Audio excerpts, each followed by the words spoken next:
ജീവിതത്തിൽ ഒരു അത്ഭുതം നടക്കാൻ നീ ആഗ്രഹിക്കുന്നുണ്ടോ? എത്ര പ്രാർത്ഥിച്ചിട്ടും നിനക്കിന്ന് ഉത്തരം കിട്ടുന്നില്ലേ? വെറുതെ പ്രാർത്ഥിച്ചതുകൊണ്ട് നമ്മുടെ ജീവിതത്തിൽ അത്ഭുതങ്ങൾ സംഭവിക്കത്തില്ല. ആശുപത്രി കിടക്കയ്ക്കരികിൽ നിന്നുകൊണ്ട് സർവശക്തനായ ദൈവത്തിലുള്ള എൻ്റെ വിശ്വാസം ഞാൻ ഉറക്കെ പ്രഖ്യാപിച്ചപ്പോൾ, ഏറ്റുപറഞ്ഞ് പ്രാർത്ഥിച്ചപ്പോൾ, മരണത്തിലേക്ക് പൊയ്ക്കൊണ്ടിരുന്ന അമ്മച്ചിയെ ഈശോ തൊട്ടു.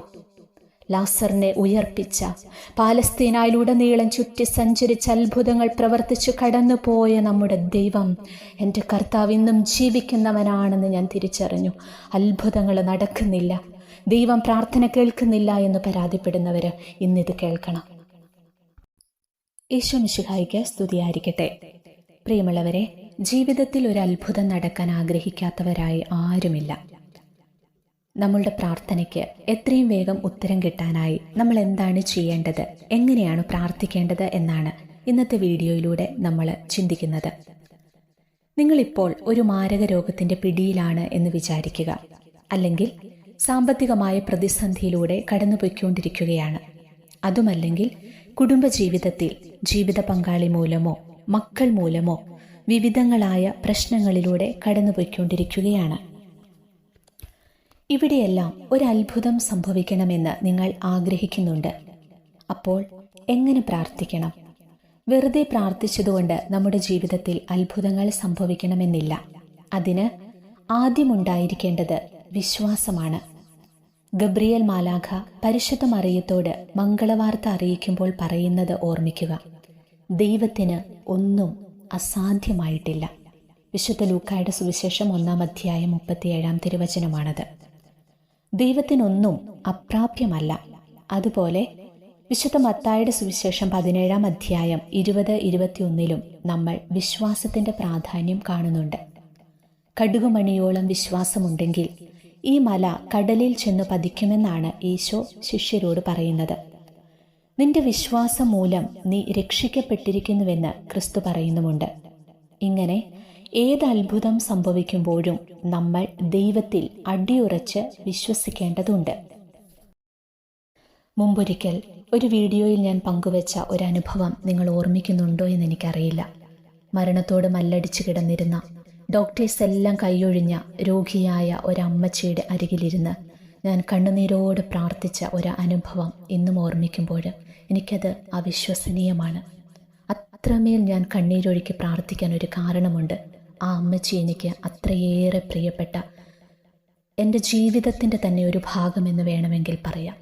വൈദ്യശാസ്ത്രം ഉപേക്ഷിച്ച ആ അമ്മച്ചിയുടെ കട്ടിലിൻ്റെ അരികിൽ നിന്നുകൊണ്ട് ഞാൻ എൻ്റെ വിശ്വാസം ഉറക്കെ പ്രഖ്യാപിച്ചു.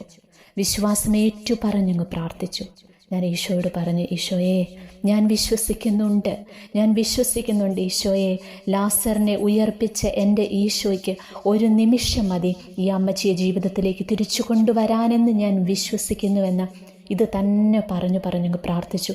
ലൂക്ക 1:37 ഞാൻ വിശ്വസിക്കുന്ന ഈശോ, ദൈവത്തിനൊന്നും അസാധ്യമല്ല. ജെറമിയ 32:27 ഞാൻ വിശ്വസിക്കുന്ന ഈശോ, ഞാൻ സകല മർത്യരുടെയും ദൈവമായ കർത്താവാണ്. എനിക്ക് അസാധ്യമായി എന്തെങ്കിലും ഉണ്ടോ?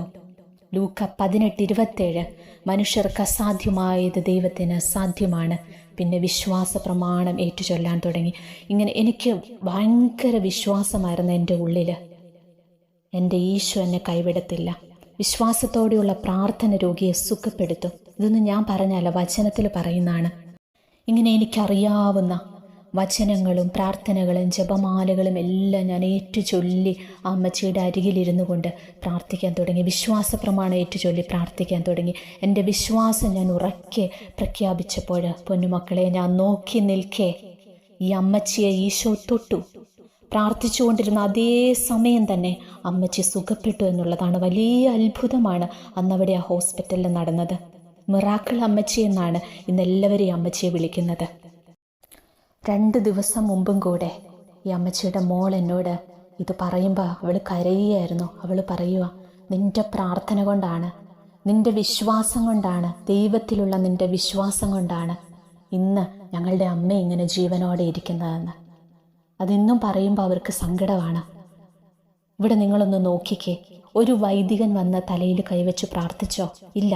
ഒരു ധ്യാനം കൂടിയോ? ഈ അമ്മച്ചി ഒരു ധ്യാനത്തിന് കൊണ്ടുപോയോ? ഇല്ല. സാധാരണക്കാരിൽ സാധാരണക്കാരിയായ നിങ്ങളെപ്പോലെയൊക്കെ തന്നെ മാത്രം പ്രാർത്ഥിക്കുന്ന, കൂടുതലായിട്ടൊന്നും ഞാൻ പ്രാർത്ഥിക്കാറില്ല.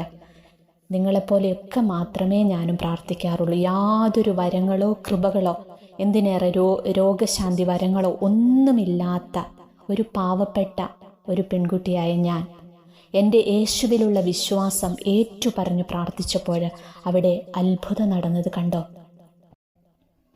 ഇത് എല്ലാവർക്കും പറ്റും. പലരും കമൻ്റ് ഇടുന്നത് ഞാൻ കണ്ടിട്ടുണ്ട്. എൻ്റെ പ്രാർത്ഥന മാത്രം ദൈവം കേൾക്കുന്നില്ല, എന്തോരം പ്രാർത്ഥിച്ചിട്ടും ദൈവം കേൾക്കുന്നില്ലെന്ന്.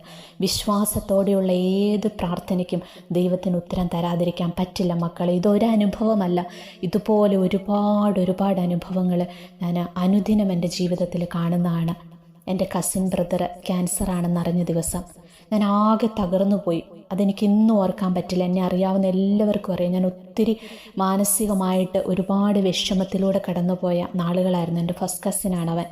എങ്കിലും ഈശോ അവനെ കൈവിടില്ല എന്ന ഒരു ഉറച്ച വിശ്വാസം എനിക്കുണ്ടായിരുന്നു. ആദ്യമൊക്കെ സങ്കടം തോന്നിയാലും ഈശോയിൽ അങ്ങ് മുറുകെ പിടിച്ചു പ്രാർത്ഥിക്കാൻ തുടങ്ങി. എപ്പോഴും പ്രാർത്ഥിക്കുമ്പോൾ ഞാൻ ഈ വിശ്വാസം ഏറ്റുപറഞ്ഞ് അവനായിട്ട് പ്രാർത്ഥിക്കുമായിരുന്നു. ഈശോ അവനെ സുഖപ്പെടുത്തും, ഞാൻ വിശ്വസിക്കുന്നു, ഈശോയെ ഞാൻ വിശ്വസിക്കുന്നു എന്ന് പറഞ്ഞ് വിശ്വാസം ഏറ്റുപറഞ്ഞ് പ്രാർത്ഥിക്കാൻ തുടങ്ങി. അവനെ ഓർത്ത് സങ്കടപ്പെട്ടിരുന്ന എല്ലാവരോടും ഞാൻ പറയുമായിരുന്നു, ഈശോ അവനെ സുഖപ്പെടുത്തും,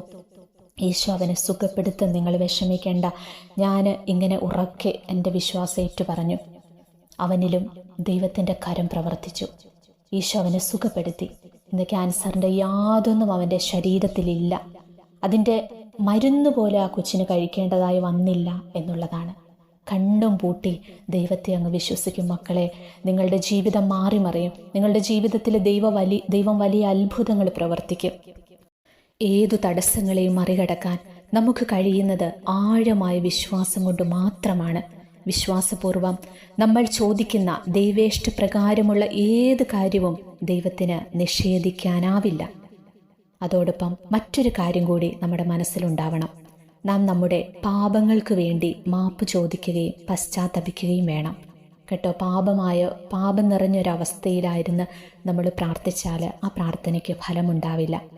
ഞാൻ എപ്പോഴും പ്രാർത്ഥിക്കുന്നതിന് മുമ്പ് ഞാൻ ഈശോയോട് പറയും, ഈശോയെ എൻ്റെ കഴിഞ്ഞ കുമ്പസാരം മുതൽ ഈ സമയം വരെ ഞാൻ അറിഞ്ഞോ അറിയാതെയോ വിചാരം കൊണ്ടോ വാക്കുകൊണ്ടോ പ്രവൃത്തി കൊണ്ടോ എന്തെങ്കിലുമൊക്കെ തെറ്റുകൾ ഈശോയ്ക്ക് ഇഷ്ടമില്ലാത്തത് എൻ്റെ ഭാഗത്തുനിന്ന് ഉണ്ടായിട്ടുണ്ടെങ്കിൽ എന്നോട് ക്ഷമിക്കണേന്ന് പ്രാർത്ഥിച്ചതിന് ശേഷം മാത്രമാണ് ഞാൻ എൻ്റെ കാര്യത്തിന് വേണ്ടിയോ മറ്റൊരാളുടെ ആവശ്യത്തിന് വേണ്ടിയോ ദൈവത്തോട് പ്രാർത്ഥിക്കാറുള്ളൂ.